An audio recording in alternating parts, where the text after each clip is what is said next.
ಪ್ರಾಣೇಶ್ ಪ್ರಸಂಗ ವಿಶೇಷ ಹಾಸ್ಯ ಕಾರ್ಯಕ್ರಮಕ್ಕೆ ಸ್ವಾಗತ. ನಾನು ಶ್ವೇತಾ. ಇತ್ತೀಚೆಗೆ ಧಾರವಾಡದಲ್ಲಿ ನಡೆದ ಧಾರವಾಡ ಉತ್ಸವದಲ್ಲಿ ಹಾಸ್ಯದ ಹೊನಲೆ ಹರಿದಿತ್ತು. ಆ ಹಾಸ್ಯ ಪ್ರಸಂಗಗಳನ್ನ ನಿಮ್ಮ ಮುಂದೆ ಇಡುವ ಪ್ರಯತ್ನವೇ ಪ್ರಾಣೇಶ್ ಪ್ರಸಂಗ.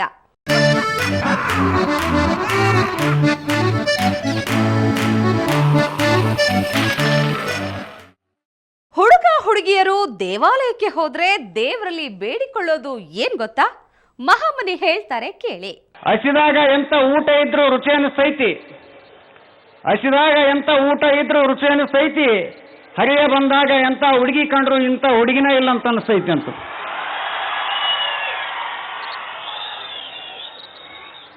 ನಮ್ಮ ಸ್ನೇಹಿತರು ಹೇಳುವಂಗ ಇತ್ತೀಚೆಗೆ ಹುಡುಗ ಮತ್ತು ಹುಡುಗಿಯರು ದೇವಸ್ಥಾನಕ್ಕೆ ಭಾಳ ಹೋಗ್ಲಾಕತ್ತಾರ. ಭಾಳ ಜನ ಏನು ತಿಳ್ಕೊಂಡಾರ, ಮನ್ಯಾಗ ಆಧ್ಯಾತ್ಮಿಕ ಕಡೆಗೆ ಒಲವು ಜಾಸ್ತಿ ಆದ ಹೋಗ್ಲಾಕತ್ತಾರ ಅಂತ ತಿಳ್ಕೊಂಡಾರ. ಅವ್ರು ಹೋಗೋದೇ ಬೇರೆ ಲೆಕ್ಕಕ್ರಿ ಹುಡುಗ ಮತ್ತು ಹುಡುಗಿಯರು. ಹುಡುಗರು ದೇವಸ್ಥಾನಕ್ಕೆ ಯಾಕೆ ಹೋಗ್ತಾರಂದ್ರೆ ದೇವಸ್ಥಾನದಲ್ಲಿ ಅರ್ಚನಾ, ಅಕ್ಷತ, ಜ್ಯೋತಿ, ದೀಪ, ಆರತಿ, ಶಾಂತಿ ಸಿಗತೈತೆ ಅಂತ ಹೋಗ್ತಾರೆ. ಇನ್ನು ಹುಡುಗಿಯರು ದೇವಸ್ಥಾನಕ್ಕೆ ಯಾಕೆ ಹೋಗ್ತಾರಂದ್ರೆ ದೇವಸ್ಥಾನದಲ್ಲಿ ಅಭಿಷೇಕ್, ತೀರ್ಥ, ಪ್ರಸಾದ್, ಪ್ರಜ್ವಲ್, ದರ್ಶನ್ ಸಿಗತೈತೆ ಅಂತ ಹೋಗ್ತಾರೆ. ಒಂದು ಹುಡುಗ ಒಂದು ಹುಡುಗಿಗೆ ದೇವಸ್ಥಾನದಲ್ಲಿ ಕಮಲದ ಹೂ ಕೊಟ್ಟ, ನಾನು ನಿನಗೆ ಲವ್ ಮಾಡ್ತೀನಿ ಅಂತಂದು.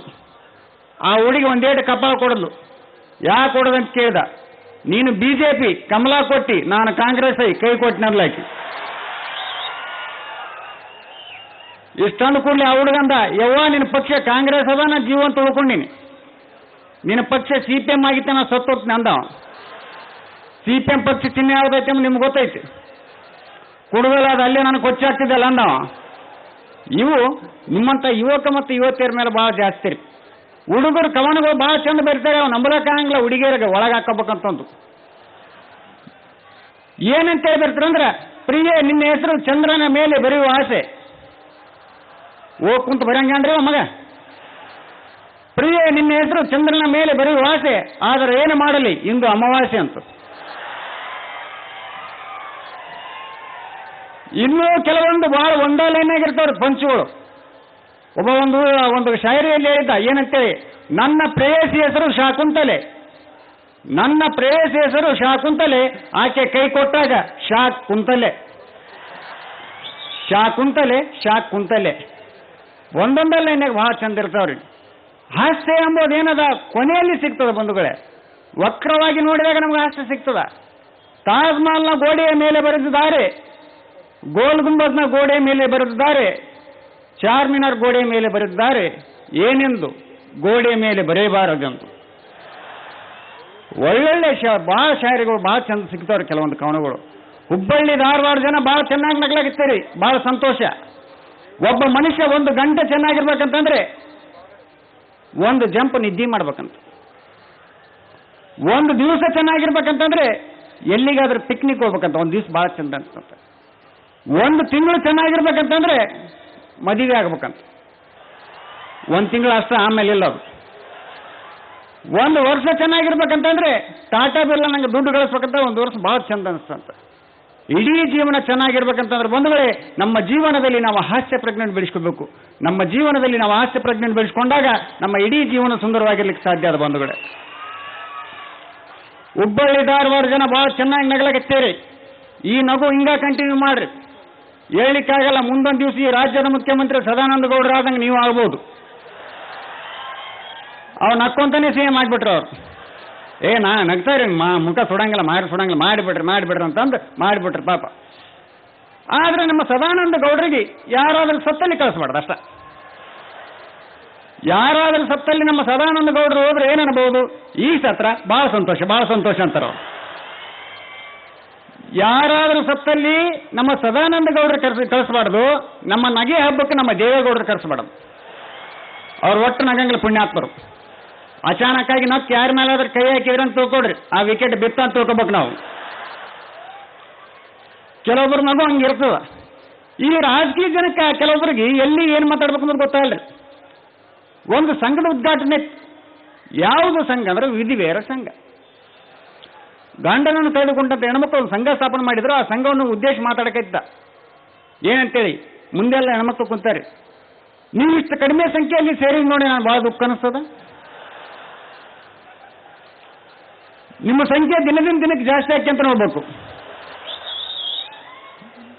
ಇವತ್ತ ನಾನು ನೇತಿಗೆ ಹೇಳ್ತೀನಿ, ನೀವು ಸಂಘದ ಸದಸ್ಯ ಆಗಂತಂದು ಸಂಬಂಧ ಐತೆ, ಸೂತ್ರ ಐತ್ರಿ ಅದು. ಕೆಲವೊಬ್ಬರಿಗೆ ಎಲ್ಲಿ ಏನು ಮಾತಾಡ್ಬೇಕಂತ ಗೊತ್ತಾಳ್ರಿ. ಅದಕ್ಕೆ ಮಾತು ಭಾಳ ಮುಖ್ಯ ಮನುಷ್ಯನಿಗೆ. ರಾಜಕೀಯ ಹಿಡ್ಕೊಂಡು ಸಿನಿಮಾ ಹಿಡ್ಕೊಂಡು ಎಲ್ಲ ಈಗ ಗಬ್ಬೆ ತೆಗ್ಬಿಟ್ಟದ್ರಿ. ಈಗ ಮೊದಲಂಗಿಲ್ಲ, ಯಾವುದು ರಾಜ್ಕುಮಾರ್ ಇದ್ದಂಥ ಕಾಲ ಈಗಿಲ್ಲ. ಮೊದಲಂತ ರಾಜಕಾರಣಿಗಳು ಈಗ ಸಿಗಂಗಿಲ್ಲ. ಸಿನಿಮಾಗಳು ಹಂಗ ಬಂದವ್ರು ಹೆಚ್ಚು ಕಡಿಮೆ ಆಗಿಬಿಟ್ಟದ ಎಲ್ಲ. ಈ ಅಡ್ವರ್ಟೈಸ್ಮೆಂಟ್ಗಳು ಭಾಳ ಕನ್ಫ್ಯೂಸ್ ಮಾಡ್ಲಾಕತ್ತಾರೆ ಅಭಿಮಾನಿಗಳಿಗೆ. ಏನು ಮಾಡ್ಬೇಕಂಬುದು ಗೊತ್ತಾಗಲ್ದವು. ಶಿವರಾಜ್ ಕುಮಾರ್ ಅಡ್ವರ್ಟೈಸ್ಮೆಂಟ್ ಕೊಡ್ತಾನೆ ಏನಂತೇಳಿ, ಕಲ್ಯಾಣ್ ಜ್ಯುವೆಲರ್ಸ್ ಅಲ್ಲೇ ನಿಮ್ಮ ತಂಗಿ ಮದಿಗೆ ನೀವು ಬಂಗಾರ ತಗೊಳ್ರಿ ಅಂತಂದು. ಪುನೀತ್ ರಾಜ್ಕುಮಾರ್ ಕೊಡ್ತಾನೆ ಏನಂತೇಳಿ, ಮಣಿಪುರಂ ಗೋಡ್ನಲ್ಲಿ ಬಂಗಾರ ಅಡ ಇಡ್ರಿ ಮಸ್ತ್ ಮಜಾ ಮಾಡ್ರಿ ಅಂತಂದು. ಅಭಿಮಾನಿಗಳು ದಿಕ್ಕು ತಪ್ಪಿದಂಗೆ ಏನು ಮಾಡ್ಬೇಕಂಬುದು ಗೊತ್ತಾಗೋದು. ದರ್ಶನ್ ಉಪೇಂದ್ರ ಅಡ್ವರ್ಟೈಸ್ಮೆಂಟ್ ಕೊಡ್ತಾನ, ನಂದಿನಿ ಹಾಲು ಕುಡ್ರಿ ಅಂತಂದು. ದರ್ಶನ್ ಅಡ್ವರ್ಟೈಸ್ಮೆಂಟ್ ಕೊಡ್ತಾನ ಏನಂತೇಳಿ, 4 ಕೊಟ್ಟು ಬೀರ್ ಕುಡ್ರಿ ಅಂತಂದು. ಜನ ಕನ್ಫ್ಯೂಸ್ ಆಗಿಬಿಟ್ಟಾರೆ, ಏನು ಮಾಡ್ಕೊಂಬುದು ಗೊತ್ತಾಗ್ಲವು. ಅವು ಅಡ್ವರ್ಟೈಸ್ಮೆಂಟ್ಗಳನ್ನು ಹಂಗೆ ಇರ್ತಾವ್ರಿ, ಕೆಲವೊಂದು ಹೆಚ್ಚು ಕಡಿಮೆ ಮಾಡ್ತಾವು. ಒಬ್ಬೊಬ್ಬರು ಒಂದೊಂದು ನಮ್ಮನೆ ಕೊಡ್ತಾರೆ. ಕಾಲ್ಗೇಟ್ನವ್ರು ಕೊಡ್ತಾರೆ ಏನಂತೇಳಿ, ಕಾಲ್ಗೇಟ್ ಬಳಸಿ ನಿಮ್ಮ ಹಲ್ಲನ್ನು ಗಟ್ಟಿಗೊಳಿಸಿ ಅಂತಂದು. ಪೆಪ್ಸಿಡೆಂಟ್ನವ್ರು ಕೊಡ್ತಾರೆ ಏನಂತೇಳಿ, ಪೆಪ್ಸಿಡೆಂಟ್ ಬಳಸಿ ನಿಮ್ಮ ಹಲ್ಲನ್ನು ಸ್ವಚ್ಛಗೊಳಿಸಿ. ಕ್ಲೋಸಪ್ನವ್ರು ಕೊಡ್ತಾರೆ, ಕ್ಲೋಸಪ್ ಬಳಸಿ ನಿಮ್ಮ ಹಲ್ಲನ್ನು ಫ್ರೆಶ್ಗೊಳಿಸಿ. ಒಬ್ಬ ಹಳ್ಳಿ ಮನುಷ್ಯ 3 ಬಳಸಿ ನೋಡಿದ, ಒಟ್ಟು ಅವನಿಗೆ ಹಲ್ಲು ಸ್ವಚ್ಛ ಆಗಲಿಲ್ಲ. ಅಂಗಡಿಯವನಿಗೆ ತಂದು ಕೊಟ್ಟ, ಇವು 3 ಬಳಸಿ ನೋಡಿನಪ್ಪ, ಉಪಯೋಗಿಸಿದೆ ನಾನು, ಹಲ್ಲು ಒಟ್ಟು ಸ್ವಚ್ಛ ಆಗಿಲ್ಲ ಅಂದ. ಅದಕ್ಕೆ ಅಂಗಡಿಯವ ಏನನ್ಬೇಕು, ಇವು 3 ಬಳಸಿದ್ರು ಹಲ್ಲು ಸ್ವಚ್ಛವಾಗಲಿಲ್ಲವೇ, ಹಾಗಾದರೆ ಹಾರ್ಪಿಕ್ ಬಳಸಿ ವ್ಯತ್ಯಾಸ ನೋಡಿ ಅಂದವ. ಎಲ್ಲಿಂದ ಎಲ್ಲಿ ಕಲೆಕ್ಷನ್ ಹೆಚ್ಚಾರ ನೋಡ್ರಿ. ಅದು ಹಳ್ಳಿ ಜನರು ಭಾಳ ಡೇಂಜರ್ ಇರ್ತಾರೆ. ಭಾಳ ಅವ್ರ ಮಾತುಗಳು ಭಾಳ ಚಂದ. ನಮ್ಮೂರಲ್ಲಿ ಒಂದು ಹುಡುಗ ಬೀಡಿ ಸೇದಕತ್ತಿತ್ತು. ಆ ಹುಡುಗ ಬೀಡಿ ಸೇದ ಮುಂದೆ ಒಂದೇಟು ಕಪಾಳ ಕೊಡದೆ, ಬೀಡಿ ಸೇತ್ತೆ ಅಲ್ಲ ನಿಮ್ಮ ಅಪ್ಪ ಕೇಳಂಗಿಲ್ಲ ನೆಂದೆ ನಾನು. ಅದಕ್ಕೆ ಆ ಹುಡುಗ ಅಂದ, ಕೇಳ್ತಾನ್ರಿ ನಾ ಕೊಡಂಗಿಲ್ಲ ಅಂದ. ಅವ ಎಲ್ಲಿಂದ ಎಲ್ಲಿ ಕಲೆಕ್ಷನ್ ಹೆಚ್ಚ ನೋಡ್ರಿ. ನಾನು ಈ ಬೈಲಾಕತ್ತಿದ್ದೆ, ಬೈಯೋ ಮುಂದಾಗ ಅವ್ರ ತಾಯಿ ನೋಡಿದ್ಲು. ಹಳ್ಳಿ ಕಡೆ ಬೈಯೋದಂತೆ ಉಪಯೋಗಿಸಂಗಿಲ್ರಿ, ಉಗೋಡ್ರಿ ಅಂತಾರೆ. ಉಗೋಡ್ರಿ ಸ್ವಲ್ಪ ಬುದ್ಧಿ ಬರ್ತದೆ ಮಗನಿಗೆ ಅಂತಂತಾರೆ. ನಾನು ಬೈಯೋದು ನೋಡಿ ಅವ್ರ ತಾಯಿ ಬಂದ್ಲು, ಮಾಮನಿ ನನ್ನ ಮಗನಿಗೆ ಸ್ವಲ್ಪ ಉಗುಳಪ್ಪ ಬುದ್ಧಿ ಬರ್ತದೆ ಅಂತ ಅಂದ್ಲು. ಆ ಹುಡುಗ ಬೈಲಾಕತ್ತಿದ್ದೆ. ನಾನು ಹೇಳಿದೆ, ಬಿಡಿ ಸೇದ್ಬಾರ್ದು, ಸಣ್ಣ ವಯಸ್ಸು, TB ಕ್ಯಾನ್ಸರ್ ಆಗ್ತದ, ಇನ್ನು ಭಾಳ ಬೇಕಾದವನು, ಅದಕ್ಕೆ ಬಿಡಿ ಸೇದ್ಬಾರ್ದು ಅಂದೆ ನಾನು. ನನ್ನ ಮಾತು ಆ ತಾಯಿಗೆ ಸಮಾಧಾನ ತರಲಿಲ್ಲ. ಅದಕ್ಕೆ ಆ ತಾಯಿ ಏನನ್ಬೇಕು, ಮಾಮನಿ ನನ್ನ ಮಗನಿಗೆ ಹಿಂಗೆ ಉಗುಳಿದ್ರೆ ನಡೆಯಂಗಿಲ್ಲ, ಸೆಗಣಿ ತಿಂದು ಉಳನ್ಲಾಕಿ. ಆಕಿನ ಸಲ ನಾ ಸೆಗಣಿ ತಿನ್ಬೇಕು. ಹಳ್ಳಿಂತಲ್ಲಿ ಭಾಳ ಡೇಂಜರ್ ಮಾತುಗಳು ಇರ್ತಾವ್ರಿ. ಯಾವತ್ತಿನಾಗ ಏನು ಮಾತಾಡ್ತಾರೆ ಅಂಬೋದು ಗೊತ್ತಾಗಂಗಿಲ್ಲ. ನನಗೊಂದ್ಸಲ ಕೆಮ್ಮಾಗ್ಯದ, ದವಾಖಾನಿಗೆ ಹೋಗಿನಿ, ಹೋಗ್ಲಕತ್ತೀನಿ. ಒಬ್ಬ ಕುಡಿದು ಮಕ್ಕೊಂಡನ, ಫುಲ್ ಟೈಟ್ ಅದನ ಪಾಪ. ಕುಡ್ದಂಥ ವ್ಯಕ್ತಿ ಕರೆದ, ಮಾಮನ ಇಲ್ಲಿ ಬಾ ಅಂತಂದ. ಸಮೀಪ ಹೋದೆ, ಏನಜ್ಜ ಎಲ್ಲಿ ಹೋಗ್ಲಕತ್ತಿದಿ? ಕೆಮ್ಮಾಗ್ಯದ, ದವಾಖಾನಿಗೆ ಹೋಗ್ಲಕತ್ತೀನಿ. ಬೈದ, ಹುಚ್ಚ ಕೆಮ್ಮಾದ್ರೆ ದವಾಖಾನಿಗೆ ಹೋಗ್ತಾರ ನಂದ.